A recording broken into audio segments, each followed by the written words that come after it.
우리가 이수익의 유등제라는 작품을 공부를 해볼 건데요. 이 유등제라는 거는 사실 뭐 이제 진주 남강 유등제가 가장 유명하죠. 근데 꼭 이게 우리나라에만 있는 문화는 아니고요. 보통 약간 동양 문화권은 좀 다 있는 것 같기는 해요. 일본에서도 사실 영화 같은 데 보면 이런 게 많이 나오는 걸로 알고 있고, 뭐 대만이나 중국 쪽에도 비슷한 느낌들의 문화가 있는 걸로 알고 있거든요. 그리고 유등제는 이제 그 우리 등불, 이렇게 그 등을 이렇게 만들어서 이렇게 하늘로 날려보내는 그런 느낌인 거잖아요. 그래서 이 등불이 풍선처럼 두둥실 떠올라서 하늘로 멀리 날아가는. 그래서 이게 좀 불나면 어떡하지 뭐 이런 걱정을 한 적도 있는데 이제 쌤은 그래서 이 유등제라는 것을 본 시인이 과연 어떤 내용을 형상화했는지를 좀 고민해보면서 이 시를 공부를 하면 되겠죠. 자, 여러분 미리 한번 읽어보라고 꼭 쌤이 말을 하곤 하는데요. 읽어보고 나름대로의 고민도 좀 해봐야 됩니다. 특히 쌤이 늘 해보라는 거 있죠. 이 정도는 좀 스스로 해봐야 시를 읽는 눈이 계속 길러지는 겁니다.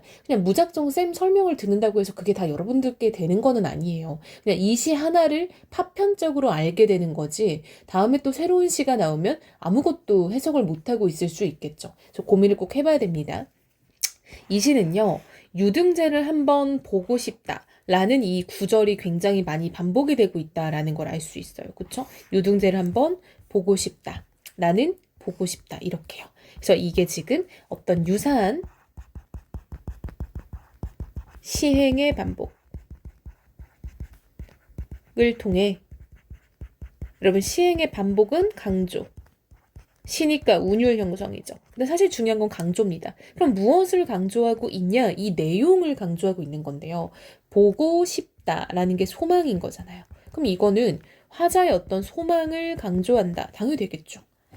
해저문 강가로 나아가 머나먼 행렬을 이루면서 밝은 연등 불빛 흘러가는 그 조용한 눈물의 제의를 보고 싶다. 여러분, 조용한 눈물의 제의, 이게 바로 이 꼴 뭡니까? 이게 바로 이 사람이 목격하는 유등제의 속성인 거죠. 그러니까 이 사람은 지금 이 유등제를 눈물의 제의라고 말을 하고 있어요. 그럼 이 제의라는 거는 어떤 제사, 의례, 의식 이런 느낌인 거잖아요. 그래서 이제 유등제를 말을 하는 거고 이 사람은 이것을 눈물의 제의라고 보고 있다는 거죠. 유등제에서 이 등불이 날아가는 그 상황을 이 사람은 어떤 눈물을 유발하는 어떤 좀 슬픔의 것이라고 보고 있는 거 알 수 있겠죠. 보통 우리가 눈물의 가장 1차적인 속성, 1차적인 정선 슬픔이라 보니까요. 나도 함께 따라갈 수 있다면 얼마나 더 좋으랴. 이 사람은 이런 유등을 좀 따라가고 싶어하는 어떤 소망이 있죠. 세상에 온갖 서름을 푼 몸이 두둥실 물 위에 떠서 한 줌씩 불빛 던지며 어둠을 헤치고 흘러가면 마침내 닿을 그곳이 불귀의 하늘이어도 나는 좋으리. 자, 여러분, 세상에 온갖 서름을 푼 몸, 즉 내가 이 유등이 된다면, 그쵸? 내가 그 등불이 된다면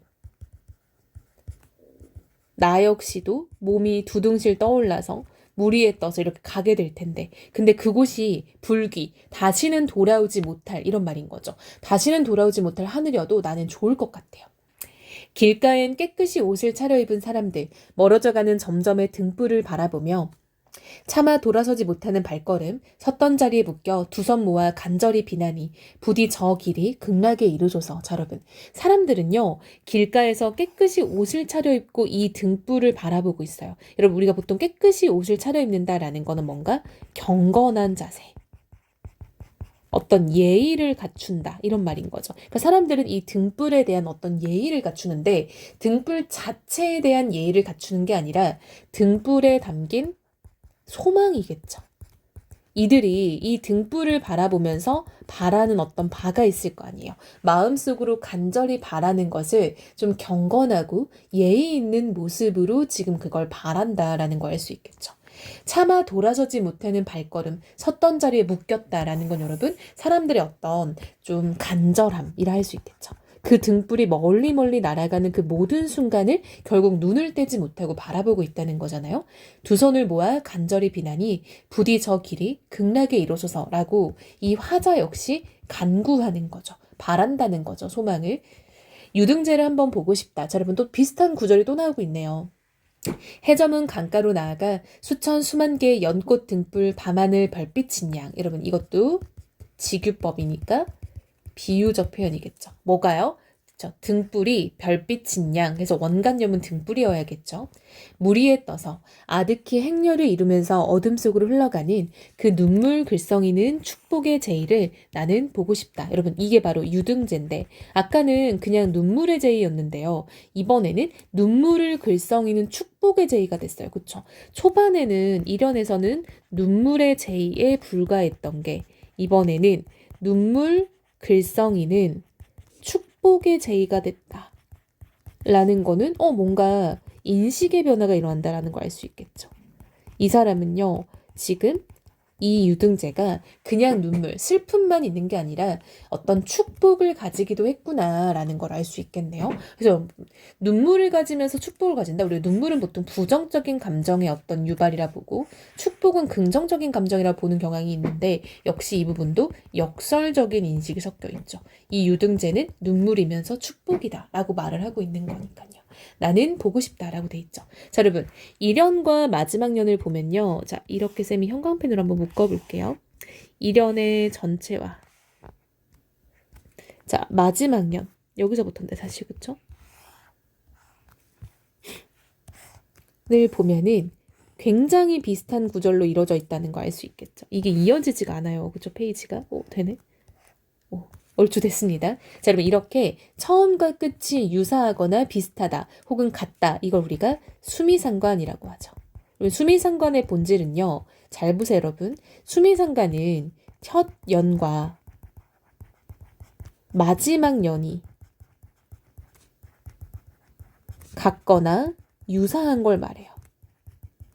근데 여러분 여기서 그럼 우리가 놓치면 안 되는 게 뭐냐면요. 첫 연과 마지막 연이 유사하다는 건 무엇을 먼저 씁니까? 첫 연을 먼저 쓰죠. 첫 연을 마지막 연에서 뭐 했다는 거야? 반복했다는 거예요. 반복. 한 번 쓴 걸 뒤에서 한 번 더 반복했으니까 비슷하거나 똑같게 나오겠죠. 그럼 반복의 본질은 강조.